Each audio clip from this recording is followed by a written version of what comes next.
It's the Real Estate Podcast, brought to you by ANZ Home Loans for financial well-beings. And welcome back to another episode of the Real Estate Breakfast as we talk your property news every day of the week. Yes, 7 days. And very shortly we are off to a Sydney suburb.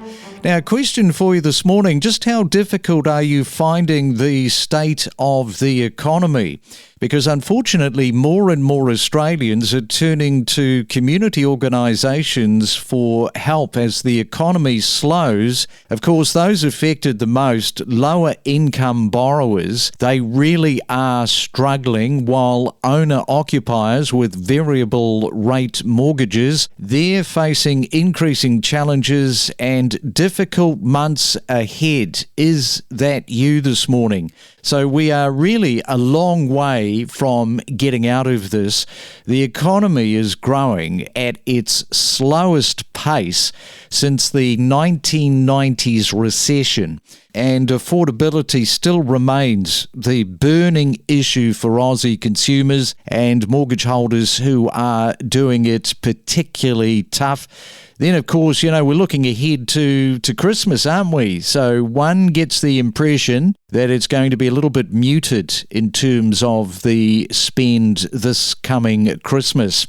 So right now, let's catch up with Ben Buttress from Ray White in North Ryde this morning. And a good morning to you, Ben. Welcome into the Real Estate Breakfast. Good morning, Craig. How are you? I'm pretty good. You're in a very nice little desirable spot of North Ryde. Now, this suburb is located in the northern Sydney region of Sydney, New South Wales, of course, about 15 k's northwest of the Sydney CBD. I always like to sort of give that a little bit of perspective to the listener. You got a population, it says around 15,000 people. Is that about right? Yeah, that's about right. So as I say, a very nice, desirable location. What are some of the things that you enjoy about living there in North Ryde? Give us a little bit of a flavour this morning as people dive into their cornies and their coffees. As you said, it's about 15 k's from Sydney CBD, and it's very central to wherever you're looking to go throughout Sydney. You can pop on the M2 and join up to the M7, and you'll be up to the Blue Mountains in a short period of time. If you wanted to go out towards Hurstville, you're going basically straight down Lane Cove Road, going through that way. Or if you wanted to go to the Northern Beaches, you're going up to the Northern Beaches. Transport is fantastic. You got the buses, you got the metro and the motorways. So it really is a great location. Quite green as well. You got a lot of open space parks and a lot of beautiful trees around. So it becomes a really nice place for everyone who's looking to come over this way. So if somebody is working in the CBD, what's the metro time if you're jumping on a train from North Ryde into the city? I think it was about 22 minutes. 22, yeah, that's not too bad, is it? You can sit there and surf through your social media and in no time you have arrived. And we should talk about something that is a bit of an aspect of North Ryde, and that is some building that is taking place. There are some new duplexes, so talk to that and tell our audience what's happening. Yeah, look, that's a great topic. I mean, there's been a lot of duplexes brand new built in the last couple of years, and there's a lot more to come around the area. There's a lot of options in the style of duplexes and the make of the duplexes that are becoming available for the buyers out there. So they range anywhere between a 3-bedder to about the 5-bedders with a swimming pool. It's really another option if you can't afford the house around here.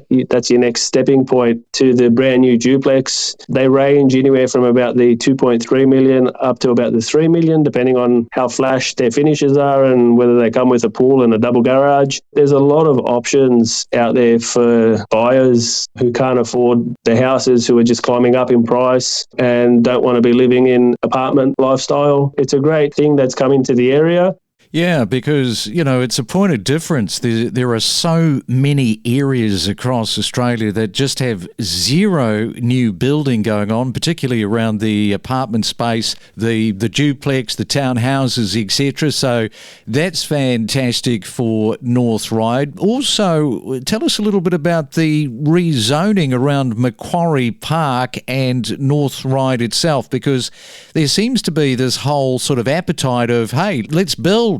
Yeah, look, the building throughout this suburb, North Ryde, Macquarie Park, Marsfield, has just boomed over the last sort of 8 to 10 years, particularly the Macquarie Park, North Ryde area with all the new apartments that are coming up. The whole suburb has changed dramatically in the way it looks. I started in real estate in this area 13 years ago, and majority of the apartments around there were 3 levels. Most of the apartment blocks now are anywhere from about the 20 levels to the new ones that are being built now that are up in the 50s. There's influx of apartments that are coming through, still being built. The council have rezoned Macquarie Park and North Ryde again to allow for more apartments to come up. So there'll be a lot more options out there for first-home buyers coming to the North Ryde, Macquarie Park area in terms of the apartment living.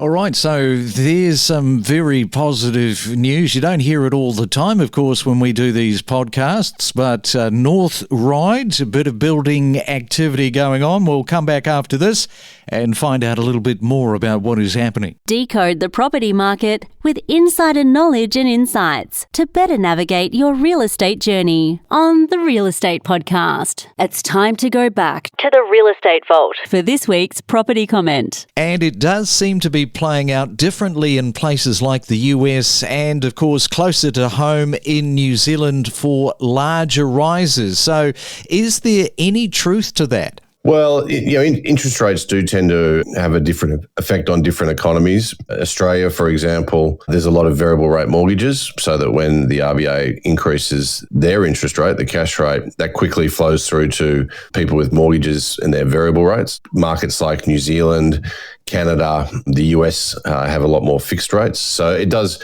mean that the way higher interest rates affects the economy is a little bit different in the short term. But the reality of the sort of economy and interest rates, your level of interest rate required to bring a sort of a sustainable, stable economy that's not creating inflation, that's on a steady path, is due to underlying fundamentals such as productivity and population growth and all these things. And economies like Australia, New Zealand, Canada, the US, they're all very similar. They all grow at around 2%. And they all want inflation of around 2%.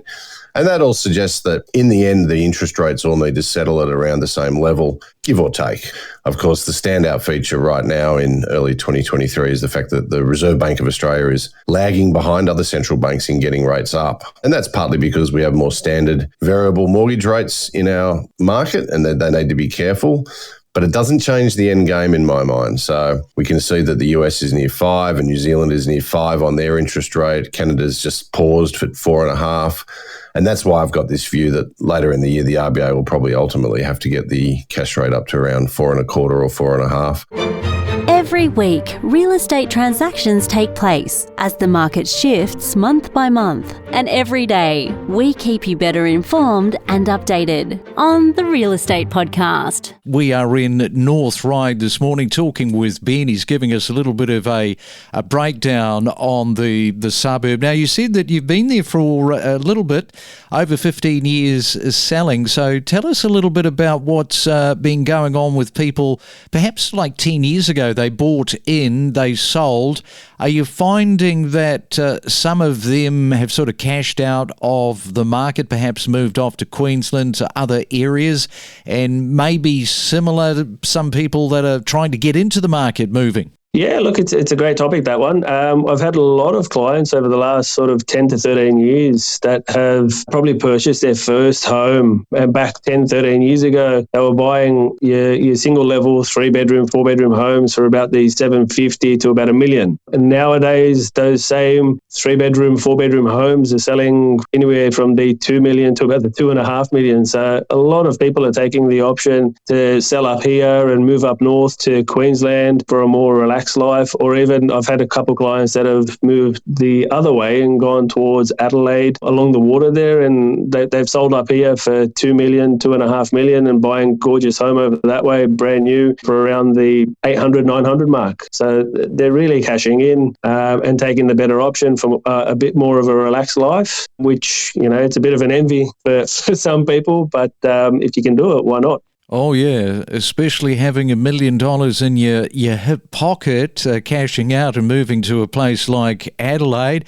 That's a pretty smart move for a lot of people. Now, let's talk about the median house prices and unit prices. You better break those down for people, Ben, listening this morning. The median house price for North Ryde, for your standard sort of 3-4 bedroom home, the untouched would have been probably a 1950s, 1960s build. They're selling anywhere from about the 2 to 2.4 mark. Average would probably be around the 2-3. The apartments, your average 2-bedroom apartment, you're probably selling around the 850 to 900 mark. Okay, so yeah, a reasonable amount of coin for the suburb of North Ryde, which kind of leads me into the fact that there was a bit of a record that was set there recently. In fact, in a matter of seconds, it was a high-end property. Tell us a little bit about what happened with this, because I think the old record was just a tick over 4 million, and you set the record. Yeah, look, one of the other agents in the area sold a property November last year for $4 million and 10, which was a cracker result. We popped our property on the market, brand new home, 5 bedrooms, cinema room, 3 living areas, swimming pool, you name it, it had it, and very high-end finishes. We had a lot of other builders in the area that wanted to have a little bit of a sticky beak and come and have a look at it, and all of them were leaving the house, having a chat with me, and in awe at how high the finishes and the product was. We had 193 groups come through the property and about 26 contracts issued out. So a fair amount of attention to this house. And basically our first opening bid just smashed the current record. So opening bid was 4.3 million. So we were already a record from there on. So that was the opening bid, was it? 4.3 and crushing a new record. Yep, exactly. 4.3 opening bid and crushing the new record. And we went all the way to 4.685 million. There's a bit of a distance between first and second. You know, you're talking about these high-end finishes. You wonder why some developers do it cheap and nasty. People aren't stupid. They walk in, they can feel it straight away. It just it gets into your senses. You can almost taste, a high-quality new development. So any developers and builders listening to the podcast, don't do it, because you're going to get less money for the property. And this is a good point in case. Look, 100%. And that's the one thing that I appreciated with a lot of the other builders and developers that came through the property is that they were seeing the result. There was a lot of people walking about and loving what they were seeing. And at the end, they saw the fantastic result. There was 13 registered bidders ready to buy this property. All right. Well, sounds like things are going well for you there in North Ryde. Ben, thanks so much for coming on to the Real Estate Breakfast.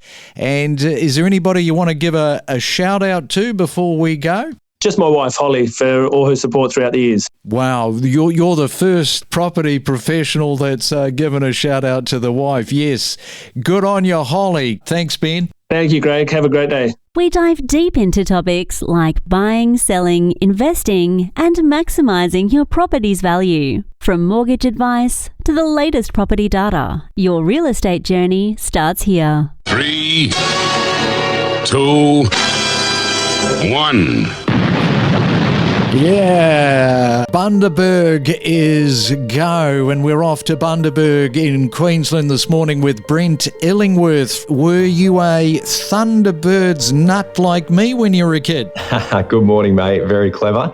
No, my parents probably were, that's for sure. I'm sort of mid-30s, so I do absolutely remember the Thunderbirds, and there's been a couple of modern takes on them in my lifetime, but I wasn't a massive nut for them, but I'm certainly appreciating what you're doing there. A lot of first-time home buyers millennials. What's happening in that space? A lot of them are late 20s, early 30s, and really being a first home buyer in Melbourne, Sydney or Brisbane is an affordable or a feasible option for them in the next few years. And Bundaberg's super affordable. We have an amazing amount of schools and facilities and sports clubs that are right at the fingertips of all of these people that are moving here. We connect you to the best real estate information across Australia. The Real Estate Podcast.